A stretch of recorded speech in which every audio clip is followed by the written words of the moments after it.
parce que la parole n'est plus que questionnement, dit Heidegger, toujours les Beiträge, et que la Seinsverlassenheit, l'abandonnement de l'être, est à la source de l'ensorcellement, celui-ci est nécessairement porté à bâillonner ce que la parole dit en chaque mot. C'est vrai de tant de mots que nous avons appris à réécouter grâce à Heidegger, comme le mot aletheia, littéralement ensorcelé depuis des siècles par le mot veritas. Et les lecteurs de Heidegger savent à quel point il ne s'agit dans ce mot à mot, il ne s'agit pas d'une simple querelle philologique, mais du destin même de notre monde et de sa dévastation en cours, aujourd'hui en 2015. Toute formulation, écrit Heidegger dans les Beiträge à propos du mot Dasein, est ici lourde de malentendus et sans protection vis-à-vis d'eux. Le mot Dasein, c'est un des mots essentiels de Sein und Zeit, que Heidegger a réinventé, c'est un vieux mot de la langue allemande qui ne signifiait pas ça, pour ne pas dire être humain. Pour ne pas tomber dans l'ensorcellement qui régit les formulations être humain depuis des siècles. Donc il va réinventer un mot. Le mot Dasein. Toute formulation, dit-il à propos de ce mot, dans les Beiträge, bien après le Sein und Zeit, est ici lourde de malentendus et sans protection vis-à-vis d'eux, si ne lui échoit pas la faveur de ceux qui, à leur propre façon, accompagnent le travail de questionnement, et à partir de là, seulement à partir de là, entendent pour de bon ce qui est dit et lâchent leurs anciennes représentations. Alors, il y a dans l'œuvre, je fais une longue parenthèse maintenant, mais elle est très importante parce qu'on n'est plus sur les juifs et on n'est plus sur l'antisémitisme, on est sur quelque chose d'autre qui fonctionne à l'intérieur même de la pensée et du texte de Heidegger, et c'est prodigieux parce qu'on voit tout ce qu'il est en train de nous dire là. L'ensorcellement et le désensorcellement sur un seul mot. Il y a dans l'œuvre et dans la pensée de Heidegger une très belle illustration de ce qu'il explique ici. Je reprends ces termes. Les lourds malentendus charriés par une seule formulation, une simple formulation. Et il dit que c'est vrai de toute formulation. La difficulté de s'en protéger, la faveur de qui, à sa propre façon, soit à la manière unique en l'occurrence dont Heidegger chemine dans la pensée, accompagne le travail de questionnement, et à partir de cette manière propre, on vient à abandonner ses anciennes représentations. Et nous sommes d'autant moins en dehors de notre question de l'ensorcellement que cette illustration que je vais vous donner maintenant, elle se trouve dans Être étant, précisément en page où apparaît le mot Zauber, au sens classique de sortilège.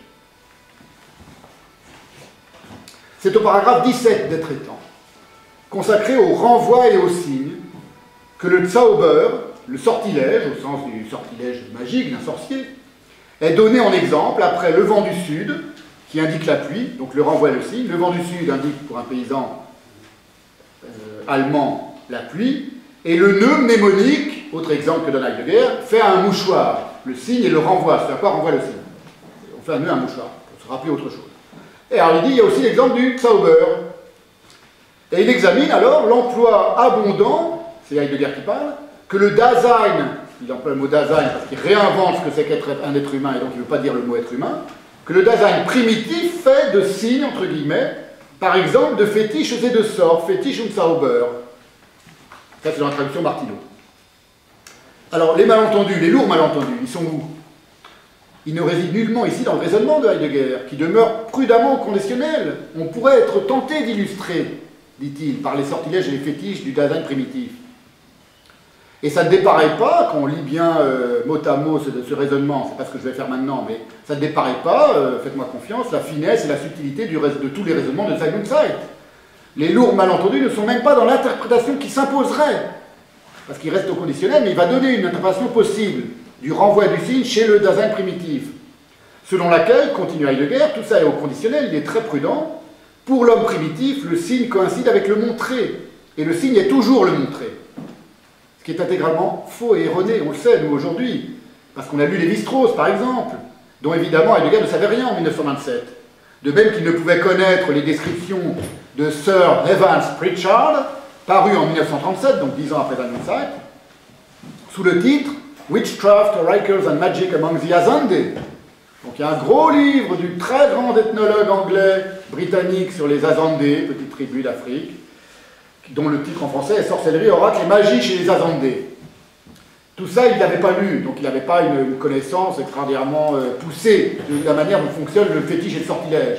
Mais nous qui avons lu, par exemple, La pensée sauvage, chef-d'œuvre de Lévi-Strauss, ou même Triste Tropique, nous savons que le signe, même si c'est le plus primitif des Dasein, c'est pas immédiatement accolé à ce à quoi ça renvoie. Hein, un tatouage d'un bororo, c'est pas juste un trait sur l'épiderme. Ça renvoie à autre chose, de très spirituel, de très haut, de très noble, qui a rapport à la noblesse de l'être de ces gens-là, ou une peinture de guerre d'un Indien. Voilà, on le sait tout ça aujourd'hui. Certains le savent. On l'imagine, en contraste, la misère encombrée de préjugés racistes dont pouvait faire preuve au début du XXe siècle l'anthropologie et l'ethnologie universitaire germanique, les seuls auxquels Heidegger avait accès. Par ailleurs, donc, c'est pour vous dire que lui, il n'y a aucun racisme, aucune descente dans la subtilité, dans le raisonnement de Heidegger, mais bon, il n'avait pas accès à grand-chose concernant ces gens qu'il utilise comme exemple. Je renvoie ici, qu'il appelle les Dasein primitifs. Antérieurement à ce paragraphe 17, qui reste, je rappelle, circonspect et dénué de tout racisme, Heidegger remettait en question la légitimité de l'ethnologie, à nous donner quelques accès à la quotidienneté du Dasein primitif. Donc déjà, il était très prudent. L'ethnologie ne voit rien sur la quotidienneté du Dasein primitif. Non sans reprendre à son compte certains de ses préjugés de cette ethnologie. Et enfin, pour être tout à fait juste, il faut préciser qu'Heidegger, dès la seconde partie de Sein und Zeit, c'est là qu'on voit le travail de cheminement dans le questionnement. C'est-à-dire qu'à son insu propre, en avançant dans sa propre pensée, tout à coup, il va, sans même s'en rendre compte, se désensorceler. Il va revenir beaucoup plus subtilement sur la sorcellerie, Zauberei, c'est la deuxième occurrence du mot dans Sein und Zeit, des primitifs, Primitiven en allemand. Et il constate, comme chez tout Dasein, une aptitude à l'interprétation existentielle de la mort. Et là, il fait plus de différence entre les primitifs et nous. Je vous passe la lecture du passage, les gens qui connaissent bien Sein und Zeit voient ce que je veux dire, mais je veux dire par là que, tout à coup, ça redevient beaucoup plus subtil. Alors, ils sont où, ces lourds malentendus qui entravent le travail de questionnement? Il ne réside pas ici dans le raisonnement de Heidegger, mais comme il va l'exprimer 10 années après Sein und Zeit dans les Beiträge, dans une simple formulation. Il est où l'ensorcellement depuis tout à l'heure? Dans la formulation Das primitive Dasein. Parce que si vous consultez l'article primitive dans un bon dictionnaire d'allemand, vous y trouverez associé une série de termes, non seulement plutôt tendanciellement péjoratifs, on est bien forcé de le constater, einfach, simple, ursprünglich, initial, à l'origine, pas encore très péjoratif, roh, cru, grossier, dürftig, pauvre, armselig, misérable, naïve, mais surtout qu'il ne s'applique en rien aux êtres humains dont il est censé s'agir. Alors je vais vous donner un seul exemple. Les pygmées Baka du Cameroun, Cameroun écrit avec un K. Pourquoi je vous donne cet exemple-là? Parce que c'était les pygmées contemporains de la colonisation allemande. Le Cameroun, région colonisée de manière ordurièrement raciste par les Allemands de 1884 jusqu'à 1918.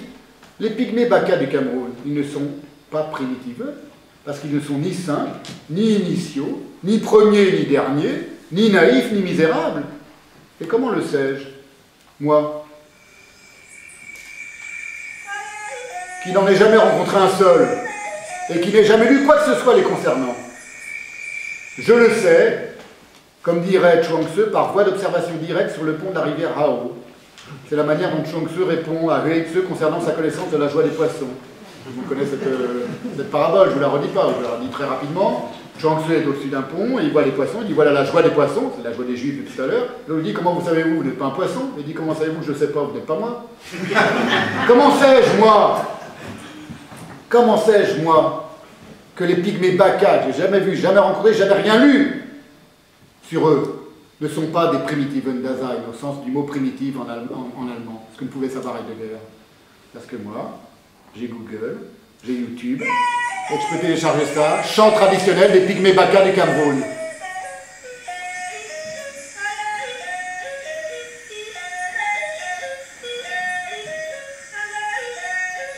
Dit autrement, je sais que les Baka du Cameroun ne sont pas primitifs, parce que les concernant, aucune formulation lourde de malentendus ne m'ensorcelle, parce que j'ai l'oreille fine, excusez-moi, je suis rare, et que lorsque j'entends cela, tout est dit.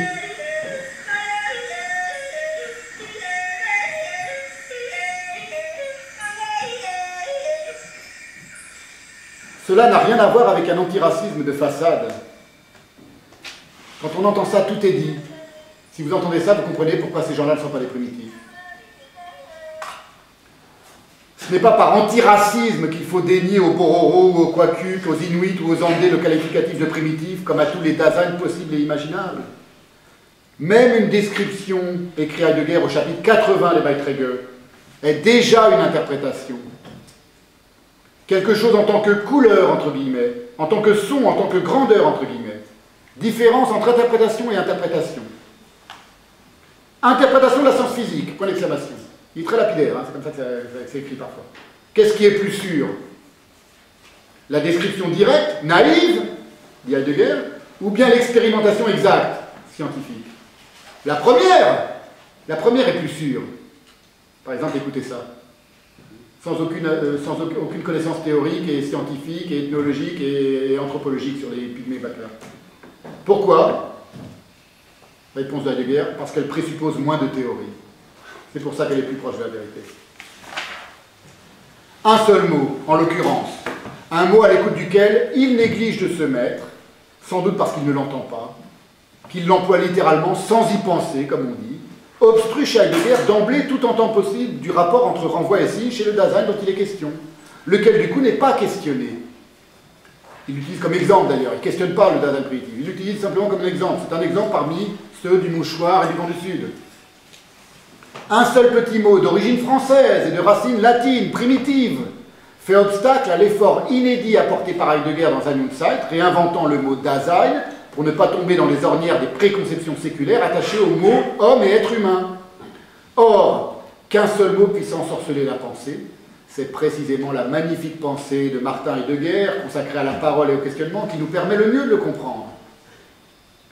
Cela étant dit, comme Heidegger n'est pas n'importe qui, et qu'il chemine réellement dans la pensée, il finira par lâcher ces représentations anciennes, lestées de lourds malentendus. Ces malentendus, dira-t-il, qui sont ceux de l'ethnologie et de la psychologie, il dit ça en 1935, dans l'introduction à la métaphysique, qui assimilent le commencement de l'histoire, l'ethnologie et la psychologie, donc il est critique, à ce qui est primitif et arriéré, maladroit et faible. Et dans les Beiträge, le primitif, entre guillemets, donc mis désormais entre guillemets, ce qui n'est pas le cas dans la Sein und Zeit, est assimilé par l'ethnologie et la psychologie à ce qui n'a pas été dompté et reste sans avenir. Et Heidegger critique cette conception de l'ethnologie. Donc là, il n'est plus ensorcelé par le mot primitif, la preuve, il le met entre guillemets.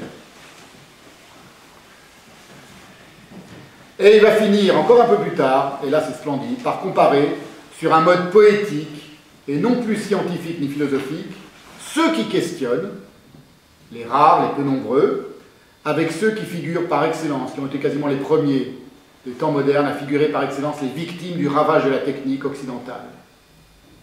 Ce ne sont pas les juifs, c'est bien antérieurement juifs. La pensée authentique, écrit Heidegger, ce sont dans les esquisses tirées de l'atelier.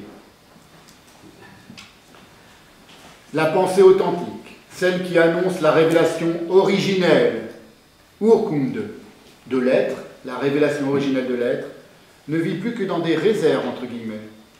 Peut-être parce que, de par sa provenance, elle est aussi ancienne qu'à leur manière, les Indiens. Face à la pensée calculante qui agit à partir de son utilité et de ses succès, qui envoûte l'esprit du temps et se voit ainsi renforcée dans sa vérité, la pensée méditante ne peut plus émerger de façon immédiate. Donc là, Heidegger compare les vrais questionneurs aux Indiens qui sont mis dans des réserves.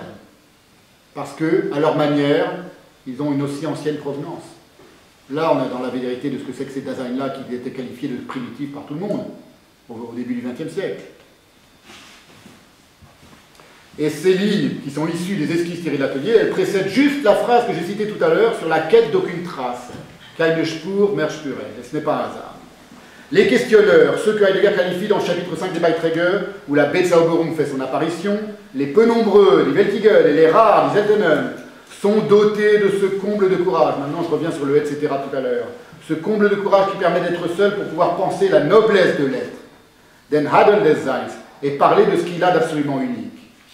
Quand Heidegger explique que la pensée authentique partage avec les Indiens, ceux qu'on appelle comme cela, une ancienneté de provenance, c'est à la noblesse de l'être qu'il songe, à ce que Pindar appelle fua, et que Heidegger va associer dans un autre texte, la noblesse de l'être.